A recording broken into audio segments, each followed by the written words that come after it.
So of course, the first thought was, you know, I can't deal with this.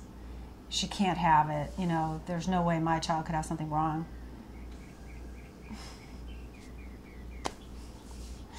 But she did. It turns out she did.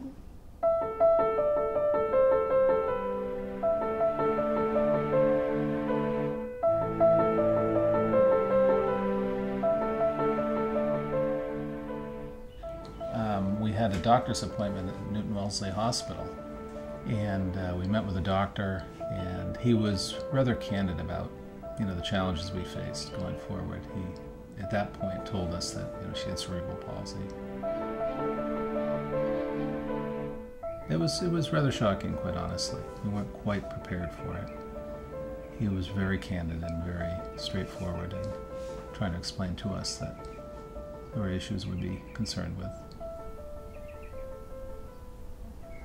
You know, we just had to deal with it. And the hardest part was being with other families who had normal, healthy children. And they were all reaching their milestones and doing everything on time, and, you know, my daughter wasn't.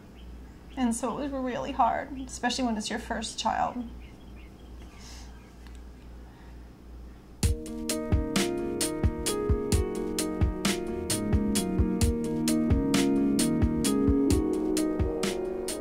When she was real young, we watched other kids develop. And as you watch your child develop, you see progress that they should be making. So early on, it was just the physical dimension. And then gradually also, I think we realized that emotionally as well as mentally there were challenges that prevented her from progressing. I think initially we thought she'd be mainstreamed and would be able to go to school with other kids, and over time it became apparent that that wasn't the appropriate setting for her.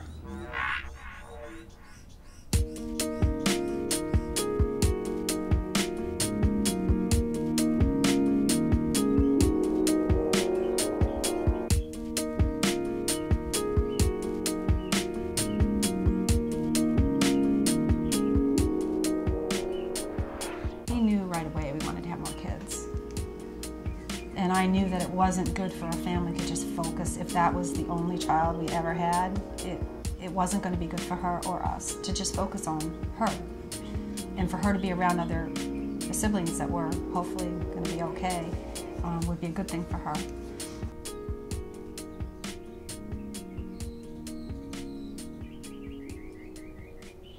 You know, we're fortunate, and I think there's a real advantage in that she's one of 3 children. I feel bad for people that have one child and that only child would have special needs, because that would be even more difficult. For us, you know, we have 2 other kids that are very, very supportive, and they're very, very good with Heidi.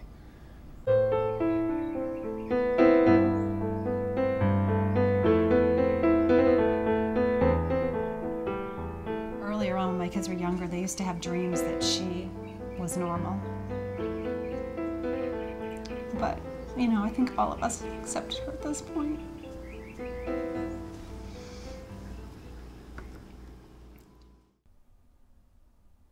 I just always remember Heidi being that way.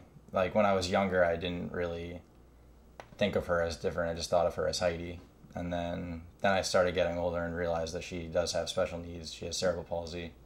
And there was really no set time where I thought of it, or like, I just always picture her as my sister, and that's how she's always been.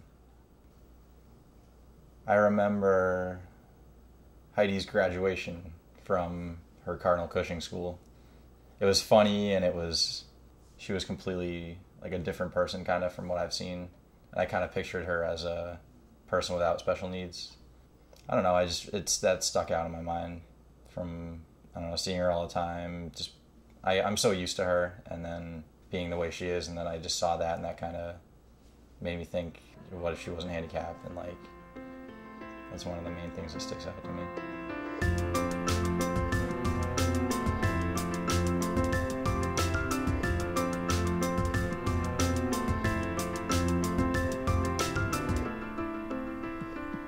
There are much worse case scenarios in in terms of cerebral palsy and the condition, you know, being wheelchair bound or not being able to speak. She's able to walk and she's able to talk and express her emotion and be involved in my life and be able to do the things that she loves, like the horseback riding and swimming. And she's in an amazing day program. She lives at a great place with great caretakers. So I'm very happy with where she is now and fortunate.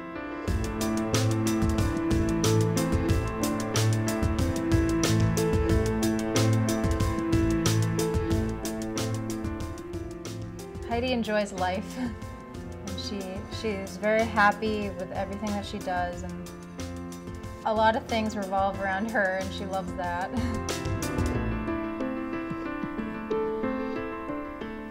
Well, it's a challenge, and it's a lifelong challenge. Look at everything in a positive light.